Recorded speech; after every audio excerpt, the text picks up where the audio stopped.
Hello, everyone. If this is the first live episode of the She Really Gets It podcast, so it's your first time listening, welcome. If you've listened on Apple, Amazon Music, iTunes, what else? Everything, Spotify, welcome back. So this is the She Really Gets It podcast, where our mission is to democratize public health. And tonight I have two of my favorite professional Black women here with me. Miss Stefanie Simmons, marketing guru extraordinaire, and Virginia native, Erica Owusa, chaplain, Mississippi by way of Nigeria native, and two of my favorite people. So, welcome to the She Really Gets It podcast, ladies. Introduce yourselves. Erica. Thank you. Thanks for having me here. I'm Erica Owusa. I am a chaplain and a doctoral student in religion, studying African American religious history, African spirituality, and religious pluralism. And I am just excited about all things spiritual, Black culture, politics, and happy to be here with you today. Yay.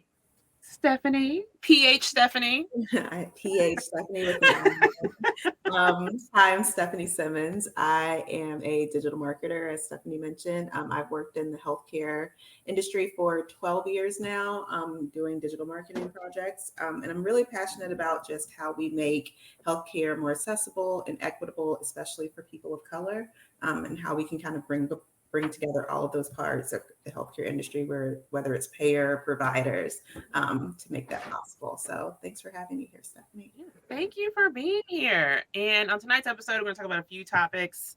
Of course, like the things that are most in the news right now. I mean, like Harry and Meghan, Prince Harry, the spare. And also there are some new recommendations that have come down from the American Academy of Pediatrics regarding obesity and the use of obesity drugs for children. So we'll start with Harry and Meghan. Started off on that note.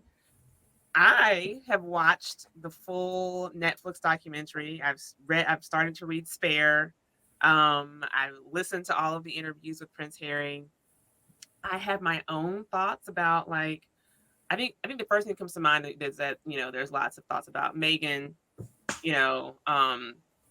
her around ideas of race and gender, and lots of judgment out there. But I know what I think, but I first want to hear from the two of you, like what you think about the documentary. When you watched it, were there any key takeaways? Erica, I'll start with you. Sure.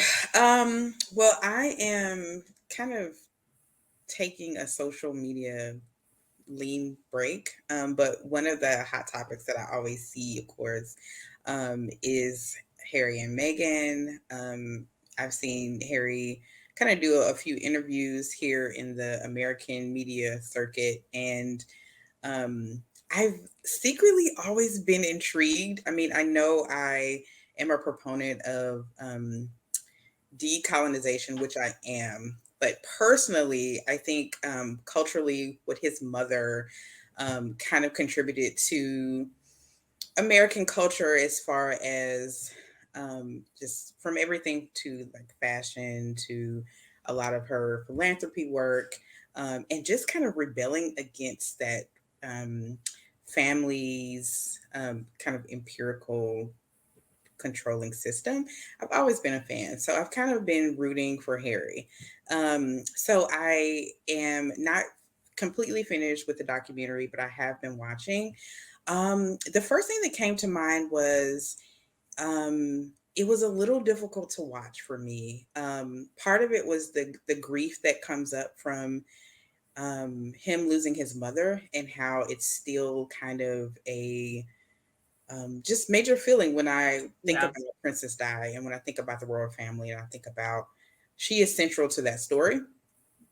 So I was a little sad watching them kind of recount her tragic death, but I was also really intrigued with his perspective because for so long, it's kind of cultural for that family to be very closed about their emotions and about just their story. So I was really happy to hear what he thought about his mother passing, and it was very interesting to see from his perspective his childhood and what that kind of imperial power and kind of monarchy in the contemporary world, how it really affects children and how it affected him. So I was watching for that. Um, Also, because it's a love story, we get to meet Meghan. To be honest, outside of her acting career, I feel like she kind of laid low. So I really didn't know much about her personal life. Um, I found it a little hard to relate to her just because I'm not a Hollywood actress and some of Yeah. the um, her life experience did not necessarily connect with me. Yeah. But because of how she was treated as a part of that royal family, I think her enlightening and awakening and understanding and education as what being a Black woman is and how imperialism and racism infiltrate um, these relationships and how it knocked at her door one day to let her know that she kind of will inherit Yeah. these kind of prejudices because of who she is. And so that piece, I was endeared to her for that, but it was a little hard for me to watch it. I'm not gonna lie, it wasn't the most entertaining as much as it was um I would say just emotional. So it took me a while to kind of get through the episodes, but takeaways, learned a lot more about Harry. I have a lot of things to say about like his relationship to Africa and kind of what that imperial Yeah. system does to children and just overall um, their education on race and Black women and love and its susceptibility Yeah. in America and abroad. Yeah. And I know, like, I've talked to a lot of Black women about, this because I think there are a lot of thoughts about Megan and how she identifies. Because I know, like, there were several interviews, like, prior to her getting married, where she strongly identified as biracial, not Black. She's like, I'm both. And I felt like she kind of had that up to a certain point. And then even if you see in the documentary, you realize she had that moment where you're like, oh no, you're Black for these people right here, like this group, like these are like the original, like they invented colonization. They literally colonized every single continent in the world except for Antarctica. That's how they built their wealth. No, that's a fact. They did. And I think she had that come to, I don't want to say come to Jesus moment, but she had that reality check. And I think there are a lot. I know I've heard a lot of Black women who are very judgmental of her. Well, you know what? She never had anything to say before until she married this prince, and suddenly she's a Black woman, and suddenly I'm supposed to be able to relate to her. Like, what would it be like if she were? How does she think it is for darker skinned women? And my thoughts on that are that we all have like those awakening moments. Like, it's not like we went to school, we weren't sitting in the back of the bus or anything like that. We dealt with racism, but we all had that shock moment. It probably came early. It came earlier, of course, because we are visibly Black women. Sure, But I sure. think for her to have that awakening on a global stage, I don't know how I would handle that. So, like, Stephanie, what are your thoughts on that? No, I agree with you. And just to re up on what was said before, I'm a huge fan of the British Royals as well. I'm slightly obsessed. And so this has been really interesting for me. But I do think that I have empathy for Megan. I Yeah. think that I agree with you. A lot of Black women see her as, well, she should have had this realization later. She should have known that she was walking into the lion's den, going to the British monarchy, who, as you said, have enslaved and raided and pillaged all of these things. But I do think there's something to be said about you being raised, not focused on a color or being brought up to just be you and to show yourself to people as you are. And if you're never put in a situation where you kind of have to deal with those things, then I can understand how that could be very shocking to her. I can also understand on the other side of people who maybe can't get away with people not knowing that they're Black, Yeah. can kind of Yeah. feel annoyed by her maybe not taking a step out to kind of put herself in those situations or educate herself.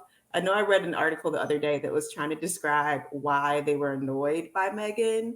And it really came down to them feeling like during the Netflix documentary, she would talk about, I didn't know how to curtsy. I didn't know the national anthem. I didn't know all these things. And so I Googled them. And they thought, like, why couldn't you Google these other things to kind of prepare yourself for what you were going into? Why didn't you Google the history of the family? Why didn't you Google, I'm the first one of my African descent to come into this family. How might they handle this? Why didn't you Google about kind of their Nazi background? Like, there were just things where they were saying, you could use Google for this. You Yeah. could have used it for this too, and maybe prepared yourself a bit more and not just seem like the doe-eyed girl who's like Yeah. surprised that all of this is happening to me.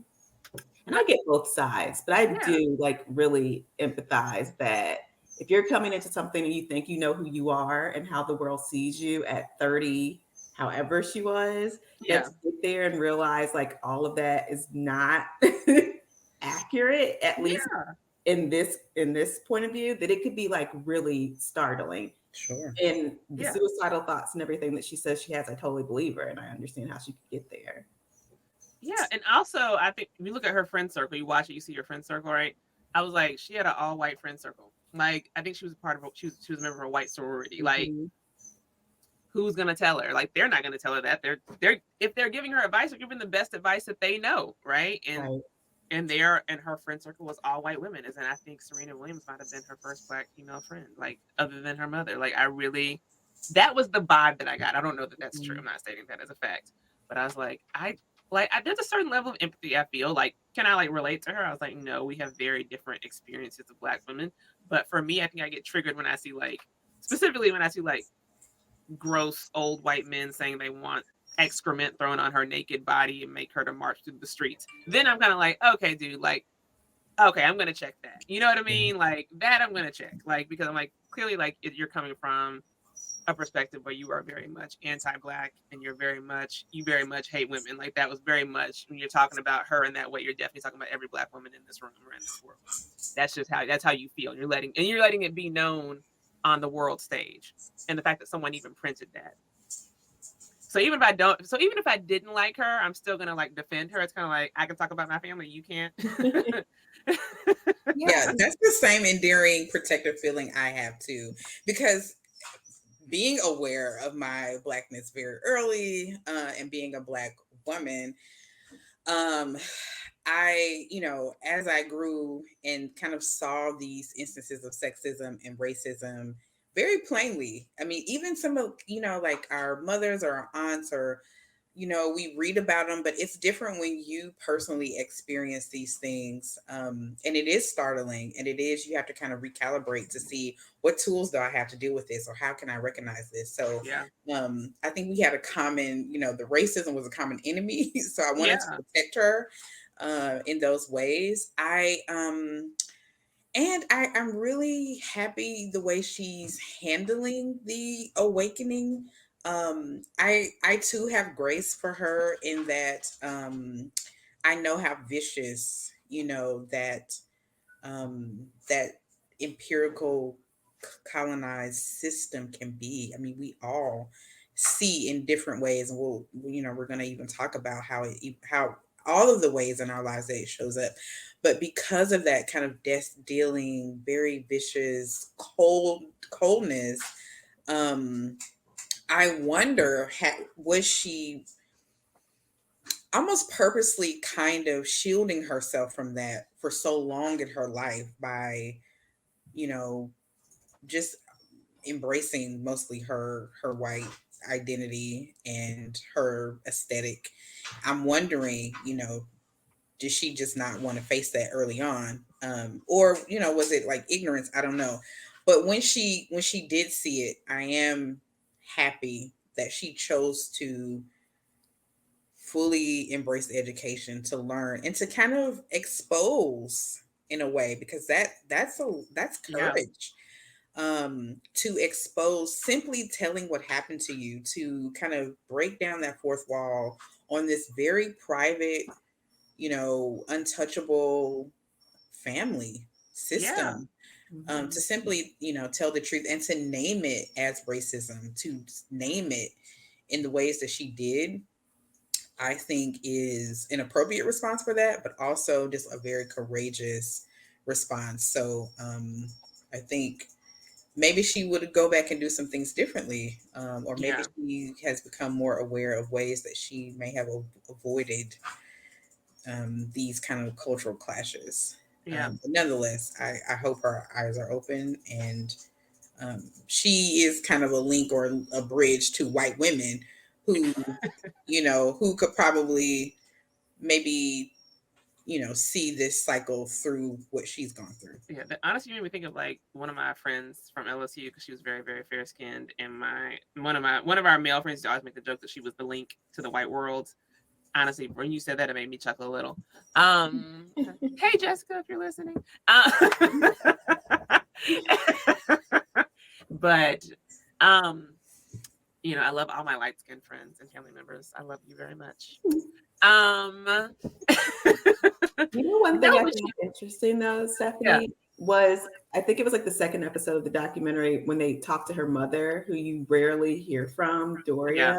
And she made the comment that if she could go back, that she would have kind of prepared her for how people were going to see her in the world as a Black woman, and that hmm, she had never had that conversation with her growing up. Like, yeah, there is some, for me it made sense that if the Black person in your life is not the person who's saying to you, you're different than these people, you have to work twice as hard, you can't do everything, you can't go and act out like your white friends act out because this will happen, or this is how people see you, or this and this and this, if they're not getting those talks, like I think so many of us did when we were little or yeah, younger, hanging out with like our white friends. I know I was like one of the only Black kids at my school, so had a lot of talks about that, yeah, that it makes sense why, to a certain extent, she is the way that she is. It's kind of like no one ever really sat me down, and then I go out in the world and no one sees me that way. Like no one checks me, and so I continue to go until I hit that brick wall, right? And so that made sense. I thought that was really courageous of her mom too, to be like, "Hey, I kind of failed in this area of preparing my child for the world." But yeah. yeah. And I was happy to hear from her mom because you never hear from her, right? You always Hmm. hear like the crazy daddy. Right. And I love that she actually mentioned that her mother mentioned something about how the press really wanted it to be the Black side of the family that was acting a Hmm. fool. And it was Like not. they were like the British press was really disappointed that it was the white people. They really wanted it to be like the Black cousins. Like no, no, no, Hmm. mm-mm-mm. No, no, no, we're not doing that. Um, so, but honestly, and I also think in terms of like Europeans, I feel like Europeans always have that for that like reputation of being more progressive, than Americans. Not racist, they'll even say it when you travel, like, oh, we're not like in America, like y'all are so oh the white people in America, oh my God, they're so racist. It's like they come from y'all. Like these Mm. they're yours. Um and so for me, like that's part of it too, of like, oh no, like it's just as bad, if not worse, right? Like I think it might be worse in a lot of ways because there's zero acknowledgement of it, right? Like there's not that level of like acknowledgement or like, those demands in terms of affirmative action and diversity. Like I don't see that, even though of course like London is a very diverse place. But yeah, it's been something. And even like listening to Spare, like Erica, you were talking about the imperialism part, like hearing how cold they are, like it makes sense like that Harry would want to break out of that. Because I heard some other reporter on the View, some woman on the View, I can't think of her name right now, saying like, but once you say these things, she was like, you can't unopen that box. You could really sever ties with this family, and you could really like break things. I think you just really think more about what he's saying. Like once you've opened it, like those ties are forever severed. I'm like, girl, there are no ties. What ties? Like what? Like there's no love here. There's no warmth here. As he said, like no one ever hugged him. Right? Yeah, They don't it's hug. very Like much you never. institutional. Mhm. Yeah, very kind of institutional, individualized type of family dynamic, and from someone who, and this is why I'm kind of endeared to his mother, because even though she comes from that social class, there was some freedom and exposure and education and maybe just real spiritual and um, deep sense of humanity that she had Yeah. to witness, to see that that is not how she wanted her immediate family to feel and to be. And I Yeah. think he clung to that. He clung to that, and he was able to distinguish, you know, what's real compassion and what's kind of, you know, a script. You know, just being obedient to kind of this institution that says that you can't show human emotion because that's a sign of weakness and dominance, and that these are all kind of products of imperialism, you know, dominance and power and control, you know, never to show weakness, never to show empathy, never to show humanity. It's just how much I can conquer. Yeah. And what really struck me is, I laugh about it, but it was funny when she talked about, you know, looking at his Instagram feed and seeing all the pictures of Africa and the sunsets and the animals. And at first I was like, wait, Harry, are you kind of exoticizing, you know, Africa and, you know, continuing in this legacy of colonialism? But then when I continued to watch the episodes, I realized, just seeing his interaction with, you know, the people there, him really forming relationships with them, being in a community, in a Black community, in an African community, I can see how being there was very healing for him, because it was the total opposite of his family dynamic and where he lived at home. So I think in a lot of sense there was a sense of respect, and Yeah. him going there not to conquer and control, even though what brought him there was that privilege. Yeah. You know, just so there is a little bit of imposition there, but I think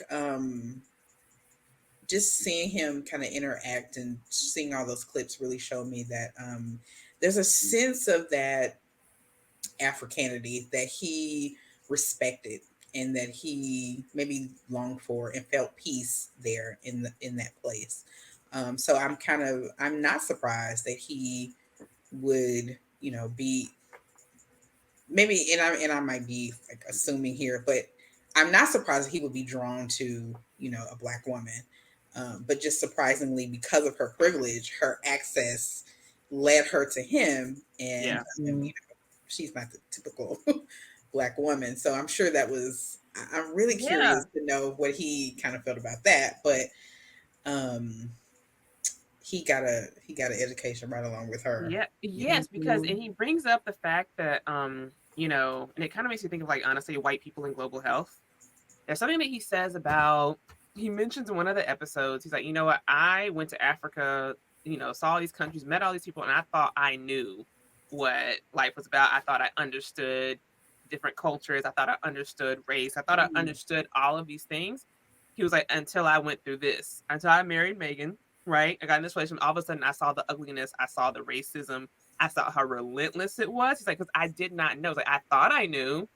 He's like, I genuinely thought I knew because like I've been to Africa, I've done this, and I've seen the giraffes and the leopards, and I had these moments, and I was in the villages, and I really thought that I knew. And I feel like working in public health, you meet those white people who work in global health who are like that. What do you mean? I've been to Africa, I was in the Peace Corps, I was in this, and I understand, I get it. I'm not like that, and it's like you don't understand, yeah, and I you can tell don't you don't understand the understand by, system. yeah, you don't understand, and I can tell you don't understand by, you know, your interactions with people of color right here in the United States, by with your Black colleagues, with your Native American colleagues, with, you know, other people of color. You learned, you learned how to be a savior, Mm, right? You learned to be like the equivalent of like a Christian missionary, right? Like coming into Africa to Christianize them. What's another term? You know, civilize them. I was like, not that he was doing that. Like, I don't think that wasn't what it was. But even though like he had the best of intentions, he really did not truly understand until he went through this experience and he saw like, oh no, my fellow countrymen are bigots and they are hateful and they are dangerous, right? And I think I liked that he had that moment of like, I really thought that I knew something. He's like, and I knew nothing until I was in this relationship, in this moment, in this time. I had no idea. I thought I knew. He's like, but that was my privilege. I just didn't know. I thought there was a lesson to be learned there, but I want to hear your thoughts as well. Stefanie. No, I agree with you. I remember that part too, where I thought it's funny that, and part of it is, can you ever really know? Like, as a white man being outside of an issue, like peering in and coming and staying a few months or a few days or a few weeks, you're never really in it. So when you marry someone and it's happened to them and it's 24/7 and you Yep. see it all the time, it's like now you're immersed, like now you're here, to even the point where your family takes your security away and leaves you in the middle of an island in Canada during COVID. It's like, now you know what it really feels like when Tyler Perry has to save you. Like, you have really That was so come wild. and gotten on the black side of things for me. It's like their holy trinity is like Oprah, Tyler, and Serena. It's like really interesting to me. I feel like Perry is, it's That's interesting. hilarious. But you know what it does, as bizarre as that is to me, and I don't even, yeah. Yeah, as bizarre as that is, in many ways, do you think that was Tyler Perry inviting him to kind of this black experience to say, we told you. Come on, I wonder, Wild. I wonder. Interesting. Has Yeah, I feel anyone like, else ever thought too that like Harry's a whole prince, his whole life, all of his friends and family are rich, and none of them stepped in to say, Harry, we'll pay for your security, to say like you can come stay with us on our 500,000 acres, like over here, wherever. It took yep, like Tyler Perry, a man who actually had never even met them before, like Mhm. in real life, to come and be like, yeah, I have a house in LA and I'll buy your security. Like, I was really struck by that. I was just kind of Yeah. like, Harry, you really have no friends. You have no Mm. one who yep, Wow. would stick up and be like, hey, a cousin? Nobody? It yep, was it was crazy to me. Yeah, it really shows you though, when you talk about rich and wealth, and you know this is why I love black people. This is why I love African people, because you're only as rich as your community. You're only as rich as your ride or dies. You're only as wealthy as your loved ones, who will come and pick you up and surround you and lift you up and defend you. And that's what it means to live in community. That's what it means to essentially be us. yep, And it's just really interesting how people don't view that as a sign of wealth, and people don't view that as a um like positive pathology, in a yeah, way, like Mhm. where it should be, because a lot of times that's what's rescuing people, yeah, and I never thought about that before. Why was he so alone if all these people have all this access to resources? Mhm. um and it's literally like a black man from New Orleans who's self-made, to come and save you and your family. It's yeah, really interesting. Yeah. yeah. Mhm. Cause, and I think about all his family, all his friends who have money, like everything is tied to their parents, right? You know what I mean? They're all Mm. linked to their parents, are all linked to some type of institution. It's all linked. It's so political, right? Yeah. It's just like, oh, like y'all are cold for real. Like y'all, and this is something at the conclusion I've kind of come to when it comes to like the way that like white supremacy works, is that it's homicidal and suicidal. Like there's nothing. It just acquires, and takes, and it'll kill its own if necessary. Mhm. Like Mhm. in order to preserve itself, so it can continue to take and take and acquire and acquire. And so I look at that and I'm like, oh wow. I'm like, honestly, people want to judge him and that family. How could he betray his family? I'm like, that is not a family. I mean, it is like you have some dysfunctional families, but that truly the family is the institution. The institution is the family.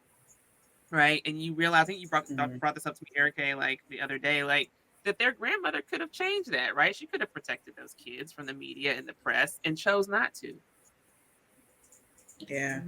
I was really struck by the scene where they were on a ski vacation, he, his brother, and his two cousins, and they couldn't even ski because half of the time they had to pose in front of the paparazzi. That's not fun. I mean, Mhm. Yeah. it's just like, wow, they really were paraded in a sense in front of this media to, I mean, to kind of perpetuate and to continue this institution. I mean, they really kind of sacrificed the children to do it. Yeah. Um, it's kind of cruel. Yeah. Yeah. Mhm. Yeah. Yes. So much about Meghan and Harry, but there's a lot going on in the world, including some new recommendations from the American Academy of Pediatrics. Let me see if I can pull them up. I've got them right here. Um, and it's regarding childhood obesity. And they have now, FDA has approved the use of Wegovy and Ozempic. Well, they don't call it Ozempic. Semaglutide is the generic name. Wegovy is the brand name. It also goes by the name Ozempic, and there's another one, Saxenda, and these are injections that you take either weekly or daily for weight loss. So these were originally diabetes medications, but they were approved for weight loss.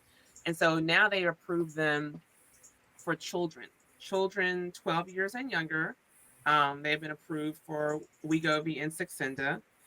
13 years and older, they've approved bariatric surgery for children 13 and older. And I have lots of issues with this. First, the fact that they're treating obesity. They're not treating like, they're not, this isn't about like diabetes. They're treating just obesity. So if you are obese by the standards of, based on BMI, overweight or obese based on BMI, then they can determine, a doctor can prescribe you these medications. Here's the issue. BMI is not scientific, right? There's nothing, BMI really doesn't mean anything. It was created almost 200 years ago by a white Frenchman named Lambert Adolphe Jacques Quetelet. I'm probably saying it incorrectly, but he was a mathematician. He was a mathematician. He was a statistician, and he just wanted to know what the ideal height and weight would be for the ideal perfect man, which would have been a white man, right? A white Frenchman, 170 years ago. He did not intend for that to be used, by healthcare professionals nearly 200 years later, and certainly not by health insurance companies to determine if you have coverage or how much that coverage will cost. But that is indeed what happened, right? So the first thing was even using it in the late 20th century, health insurance companies using that period. Now you have the American Academy of Pediatrics determining that you can use that to determine if a child is overweight, needs to lose weight, is unhealthy, and correlation is not causation, right? You being overweight by the standards of BMI, which is not scientific, right, in any way, shape, or form, you using that as a standard, you can give children, honestly, drugs that we just don't know enough about. So Wegovy, which can cause long-term use, can cause kidney problems, right? Can cause gallstones. You might have to have your gallbladder removed. And we're using that in children who are still developing. And honestly, we're labeling them with something, right? Um, I feel like we're labeling them as overweight based on this unrealistic standard instead of getting to the roots of like poverty, racism, affordable housing. People eat what they can afford, right? And these new standards don't even address that in any way. So they don't address like, hey, the major cause of like childhood diabetes is poverty. People eat what they can afford, and sometimes it's gonna be super sugary snacks or whatever is cheapest, whatever they can get to, right? Like if the best grocery store is, on the other side of town, like that's not accessible, right? And I don't have a car, that's not accessible. So they're not even addressing that, right? They're just like, no, give them a shot, give them an injection so they can lose weight for a drug that, I'm sorry, we're not teaching them anything about healthy eating. It's not about changing habits. It's not about more exercise, getting more movement in their day. It's not about, you know, ensuring that all children have access to, PE, physical exercise, every day, can afford, the equipment necessary to play a sport, right? We're not doing that. We're just like, nope. We're focused. The fact that the AAP, the American Academy of Pediatrics, is focused on first and foremost the aesthetics, right? Because BMI is all about aesthetics. That is not scientific. That does not denote health or wellness or anything. Mm. So I'm first disturbed by that. But I want to hear you guys' thoughts about the use of weight loss drugs for children. I can speak up on it a little bit. I think when I first heard it, I thought that's wild. Like that they just kind of want to medicate children, just kind of how they medicate everyone. They don't want to deal with the root issues. We just give them medicine. They may be on it their whole life, which lines the pockets of like big pharma and all of these other people. I think that the drug maybe in certain situations might be a solution for some children in certain situations. But what I'm afraid of is that a lot of doctors are going to see children and just say the easiest and fastest way for me to deal with this child is to prescribe them this medicine, not thinking about how long might they want to be on it, not with a plan, not with what repercussions can that have for their body as they grow. And I just think there needs to be some kind of regulation on how doctors kind of administer that to children.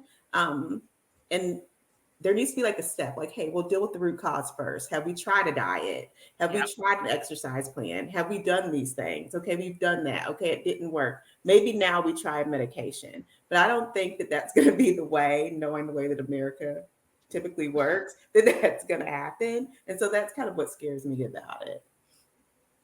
Yeah.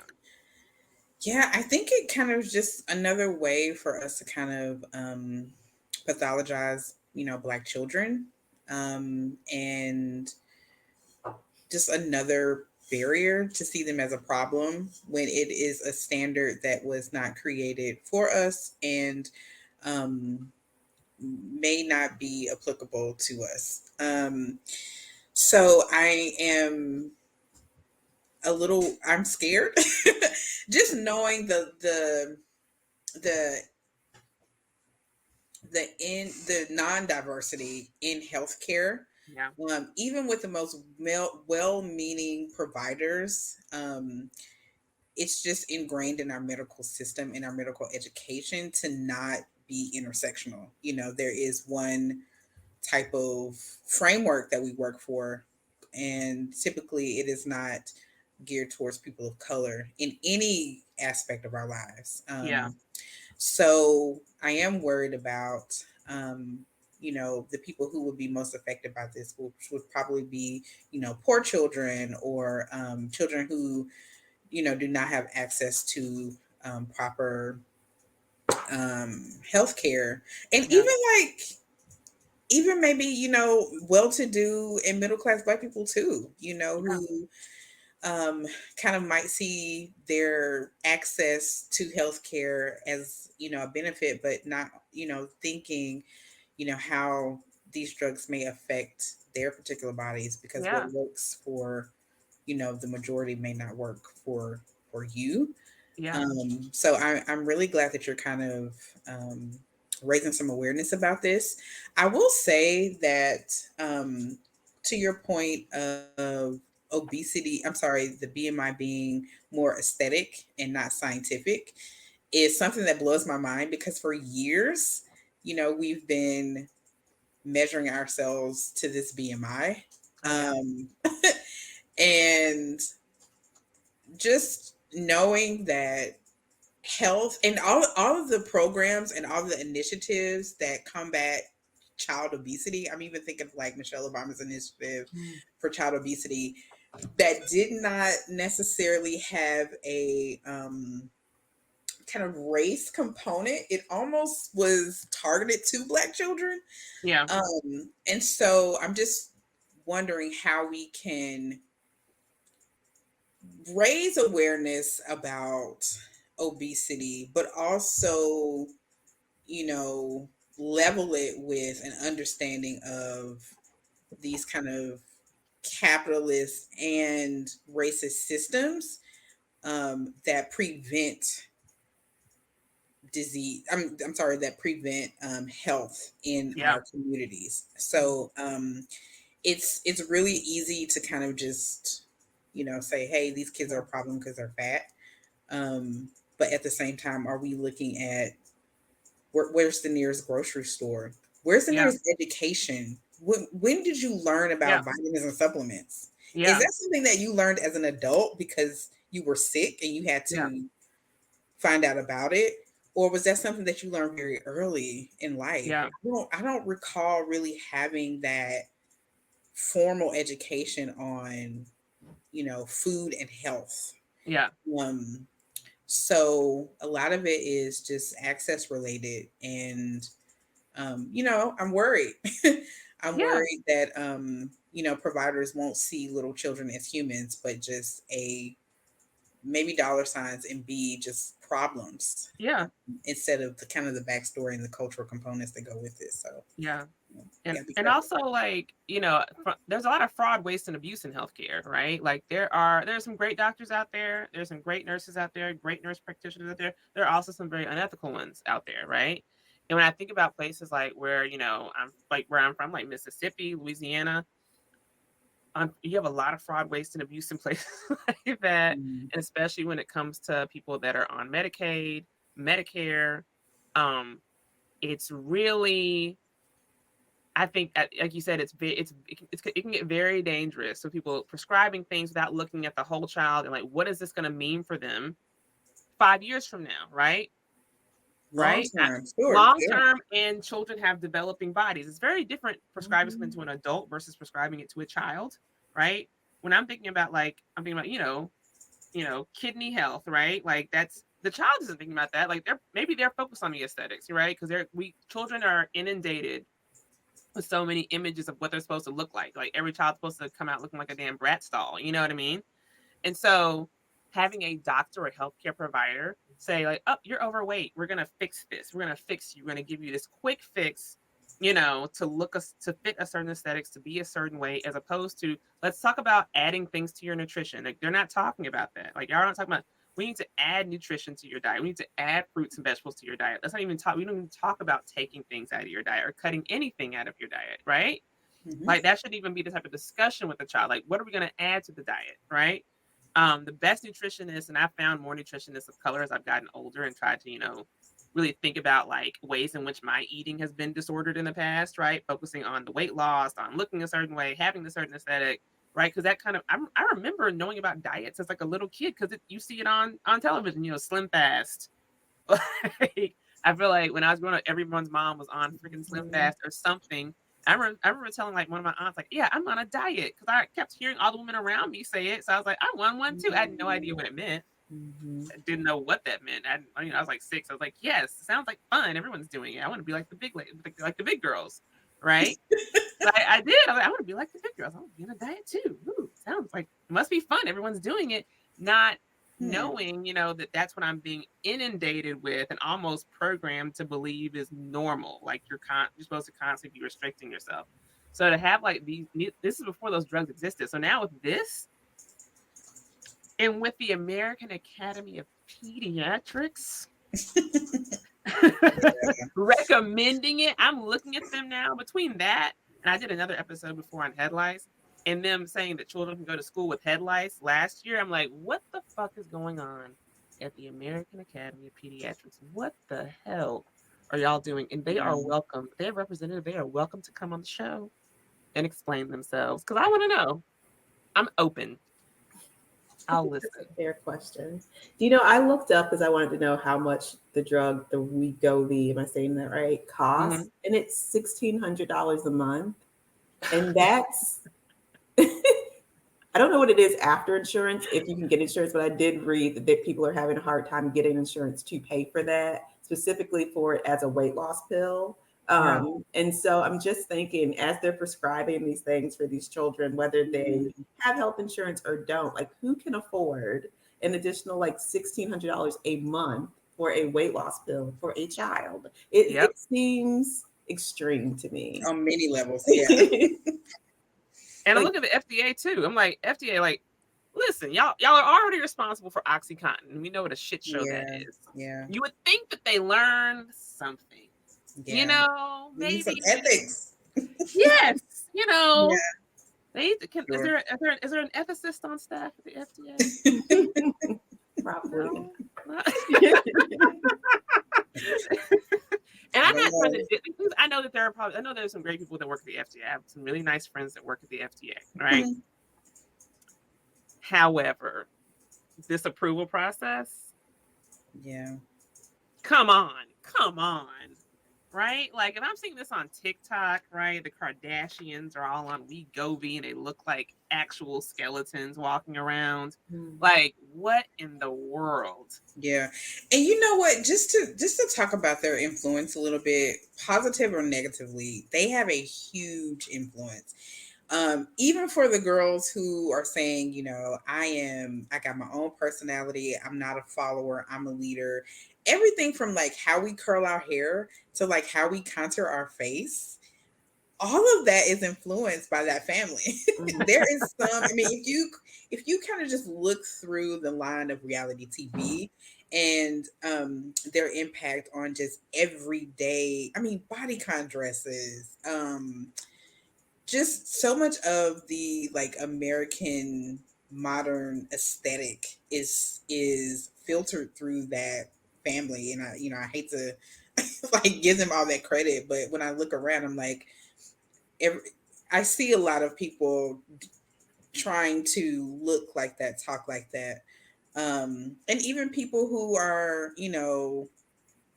very strong headed and very knowledgeable. The influence is undeniable. So I am worried that, people kind of use them as a meter to kind of, bless these type Oh of yeah. products to say, oh, they do it, then it must be okay for me. Well, if you don't have that level of health care, if you don't have that level of access to doctors to monitor that, it might not be something that that may work for you. Just because, you know, as accessible as they seem on Yeah. social, it's a totally different life. And, just be careful. I would say Yeah. people, wanting to kind of take, drugs and be on certain plans that celebrities are on. We don't have the same Yeah. medical staff as they do. Yeah. And So the be thing is, careful. and they're not thinking about it long term. Like they're Mhm. children, right? Like they're not thinking about long term health. Like, what does this mean for me as I get older? Like, if I take this for the next 5 years, what does that mean for me 10 years down the road, 20 years down the road, 30 years down the road? And especially for Yeah. drugs that are relatively new, like they're still on the market. Like, I was like, because we all like I mentioned OxyContin before, but things like Fen, like some of the drugs that got approved and what they actually meant for people long term. There's I feel like there's always every generation there's always like that medication that kind of like gets on the market and like devastates Yes. entire Whole communities of communities. people, Yeah. right? Yeah. Yeah. Right? And Um, what's healthy is like our initial suspicion Mm. as a community that helps us yeah, because it allows us to kind of wait to kind of lean into what we know as far as healing our body through foods, and just remembering that aspect of health and healing as well, to yeah, not just 100%. You meet some, older Black people who are on medication, but they'll tell you like, I really don't want to take this, or I'm not, it's not my first, it's like a last resort, it's not my first yeah, option. And I feel like that has kind of saved us from a lot of yeah, the like following down these kind of trends. But again, as we have more access and more money as like, middle class Black people, I think we're more susceptible to these yeah. um Quick, pitfalls. So, oh yeah. you Quick know, fixes. truly Like good. I think when I was growing up, like when we were growing up, sorry, not me. Um, that I used to read about like eating disorders. They used to say like, Black women are almost immune to eating disorders, because we have different, standards of beauty and body types and all of that. And of course, as Black people become more affluent, eating disorders among Black women have risen, sharply risen, right? Black women are far more likely to suffer from disordered eating than they were, 50 years ago during our parents' generation. where that really wasn't a thing. Now it very much is. And so when I think about that and like all types of disordered eating, I'm like once again, I was like, this is going to exacerbate it. And so for healthcare providers to be the ones encouraging this behavior, because it's up to the provider. Like I have to say that I'm grateful for the wonderful nurse practitioner that I went to when I started having GI issues, like in my early 30s. I started having like serious GI problems. And she gave me a prescription, but it was for food. She listed out like 30 different fruits and vegetables that I needed to incorporate into my diet. She's like, you need to get at least 25 grams of fiber a day. You just tally it up, make sure that you're getting that as a minimum. And honestly, it completely changed how I thought about like food and health, because it wasn't like I'm Yes. telling you to cut anything out. She didn't tell me to cut out anything. She's like, yeah, eat what you eat. Yeah, but like, but you have to include this. So this has to fit somewhere in here. These 25 grams, however you get it in, you get it in. She's Yeah. like, food is our first medicine, right? And Yeah. I was like, thank you, Dr. Yeah. Karen. She was a DNP. She was a doctor, nurse practitioner. Yeah. Yeah. So I'm always like, what do you call a DNP? I was like, I don't know. A doctor nurse. But she was amazing. And it was one of the first times I think that was the first time that I actually had a doctor prescribe food to me, right? As a solution to my problem. She's like, yeah, we're gonna there's medicine I'm gonna have you take, for the next week or so to help you. But after that, like along with that, like you have to change your diet, right? So but not take anything away. We have to add these things into your diet. Your body's being deprived of it for whatever reason. You need to be a little more aware, and you're going to add these things. And I still have that list of like 25 foods. She sat there on her pad and was like, yeah, she's like, I remember that. Yeah. But yeah, so no, this is freaky to me. It's just, I was like that, like these recommendations came out on Monday. Like today's what, the 15th? I think it came out on what, the 9th, maybe. The AAP, the American Academy of Pediatrics, new recommendation. So I'm not excited to see what's to come, especially like I already heard from my mom, who's in Mississippi, that one of the doctors there was on the news saying like, oh yeah, I've been prescribing this to children like off label as a weight loss drug already. He's like, oh yeah, I've been doing that for months. It's very effective for weight loss. Didn't mention anything else about like, changes in diet, getting to the root of what issue, like were they weren't diabetic, like, so they're not diabetic, they're not pre-diabetic, they're just overweight. I'm like, are you giving this to them that are overweight based on that standard, but who otherwise their health is perfectly fine, right? Like, right, there's nothing wrong with their A1Cs, blood pressure is fine, everything else is perfectly healthy, and that's it? Based on BMI? That's absolutely insane. It really is. When I wore a size 6, I remember they considered me overweight. And they were like, oh, doctor was like, oh, you're overweight. And I was like, what the heck? I was like, I needed to lose 20 pounds. I was like, how? Where? From Right. where? Like, From can I where? see my blood work? Because that's okay. I'm okay. We're going to take these size 6 and we're going to go home.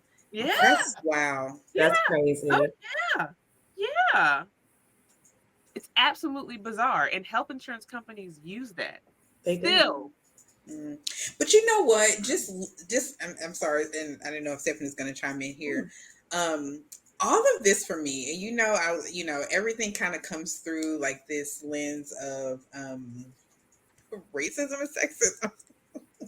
But a lot of that is at the core, because what we're doing is and I'm curious to see the number of young girls prescribed versus young men. I'm just really interested, because in the South especially, young men are able to have all these BMI issues and still be, oh, you're going to play sports, or you're going to be a great there's never a like prognosis for them, even though that they kind of dispel all of these like aesthetic barriers. But for girls, you were a size 6 and was being told by your doctor that you're overweight. That's devastating. I mean, I'm glad that you the world opened up for you and you were able to educate yourself on that. But in a sense, it's really just trying to create these social standards of beauty and these like heteronormative aesthetics of beauty that hold up this white supremacist ideal of someone, very dainty, very needy, just really trying to Yeah. secure this structure forever and ever, just embedded into the healthcare system. And, it doesn't seem like it, but if you really take a look at it, like what that doctor is saying is not that you're not healthy, but you're not attractive. And that is Yep. strange. Yep. It has nothing to do with actual health care. I Yep. remember going to the doctor. I may have been in college, so probably 19, 20. And when they get all of your stats, your height, your age, your weight. And I remember he made a comment of he said out loud, and I told him how much I weighed, and he was like, "Oh, that's overweight. You should be around 130." And I was like, "Oh, is that healthy?" He was like, "No, that's attractive." What? This grown man, yes, you guys, yes. And I was like, "Okay, this is a problem. I can't process this right now because I don't have the language at 19." What? But I'm pretty sure you're not supposed to be saying that to a patient. And I know you wouldn't say that to any man, any age, and all of Yeah. y'all are overweight. Yeah. around here. So I just took that with me, and it just made me understand that I can't necessarily trust Yeah. this healthcare system, especially if I wanted to care about and love myself. Because that was just always ingrained that he wasn't necessarily trying to get me healthy. It was trying to get me married. Oh, no one's going to be Yes. attracted to you. And I think that that's really kind of where our healthcare systems are, Yeah. which is disgusting. Yeah. Mhm. Yeah. It's crazy. It just made my cheeks hot when I heard Yes. that. I know, sorry to drop that. Want I'm to feeling fight. cold, but that's horrible. Yeah. That's Let's play Nuck If You Buck. crazy. Nuck If You Buck. Sorry. Mm-mm. Didn't even know what to do with that. I was like, but I had something to compare it to because I knew it was a lie. I mean, my just because there were women in my community who were, healthier size, and they were loved, they were beautiful, they were smart. So honestly, I knew what he said was inappropriate, but I knew he was also lying because I Yeah. saw people in healthy relationships who were not rail thin, who were desirable. Yeah. And that was all I needed, but I was just like, that was really inappropriate. Yeah. That's just insane. The Yeah. audacity. The audacity. Audacity. Very much so. The Oof. fuck did you find all that, sir? Mm, Where did it come from? just a creeper, y'all. Just a creeper. Yeah. Yeah. These are healthcare professionals. You know what? That makes a point, though. I had like an experience with the male doctor. It wasn't anything like that. I just didn't like him. He creeped me out a little bit. And so I made it like a thing that I wanted all of my doctors to be Black women. And so I went for like a Black woman dentist, a Black woman OBGYN. I have like a Black woman general practitioner.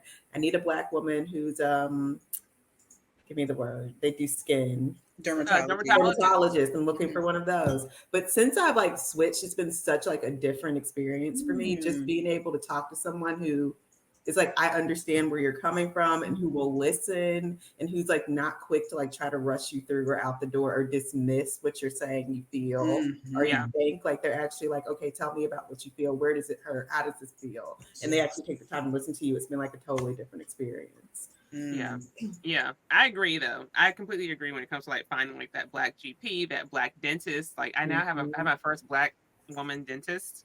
Yep. Best dentist I've ever been to. Me too. Like the best dentist I've ever actually been to. Like gave me a whole history of like, the evolution of like teeth and like because I had some crazy dentist that when I first moved to DC that told me that my wisdom teeth had grown back. Yeah. That's not a thing. It can't happen. That's yes, it's impossible. Yeah. This was a healthcare professional. Once again, Erica, a healthcare professional.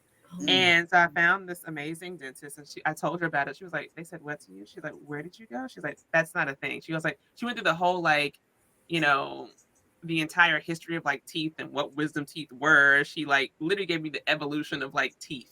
Like, she's like, it's possible to be born with to have an extra wisdom tooth, or even to be born without them. She's like, there are children that are born without wisdom teeth now because we're always evolving and changing. But yeah, having a Black woman dentist who listens and cares, and even like, and same thing with like my GP, like who listens and cares about like me and what happens to me and how I'm feeling and my mental health, right? And recognizes when I feel depressed and like wants to talk to me about it. It's a world of difference. It's a world of difference. Yeah. When people actually genuinely care. And I think people forget that in healthcare. Like, I always talk about health disparities. What do we do? What do we need? And we can institute this program and these trainings. I was like, sometimes it's a matter of whether or not those providers like care about you. There are providers out there who don't think it matters. Like, yeah, they think that they can be racist, right?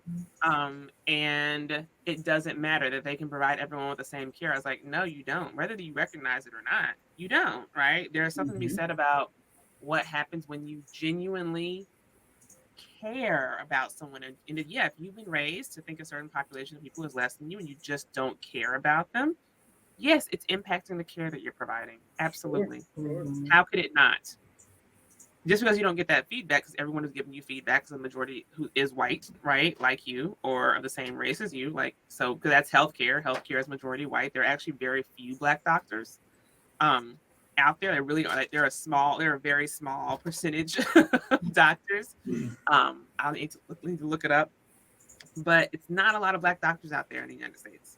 So finding that, right, and finding doctors that genuinely care. Yeah, like there's a reason why Black people are scared going to the doctor. I wasn't always, but honestly, after 10 years of working in public health, I get a little like paranoid about going into the doctor or about being in a position where I can't talk, where I can't advocate for myself and being in a hospital. Like, that's terrifying to me because I don't trust a lot. There are some, like the way this healthcare system works, there are a lot of doctors that I don't necessarily trust or who might behave in a manner that I consider to be unethical or racist. And in my experience, they don't get checked, or those licenses very rarely get revoked, right?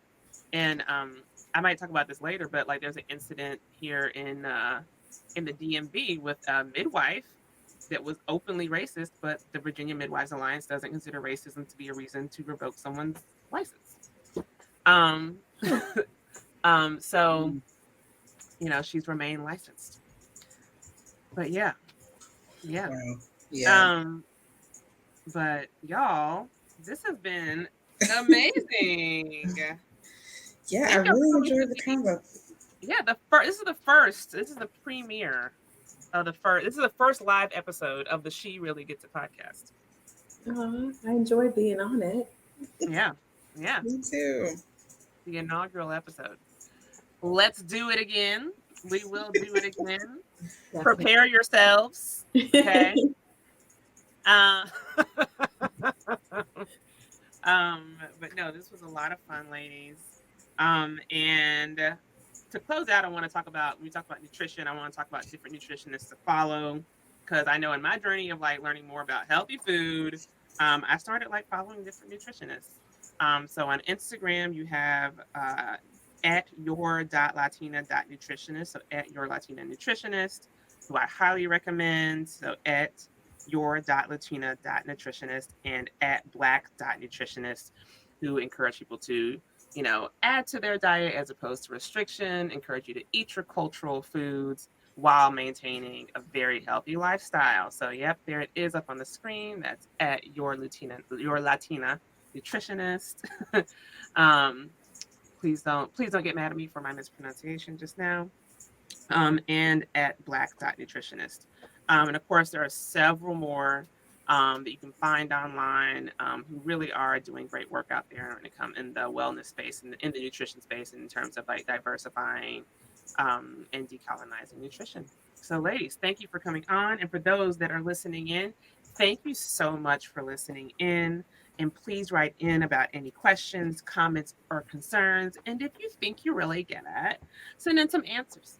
And be sure to follow She Really Gets It on YouTube, Spotify, Apple Podcasts, and wherever podcasts are found.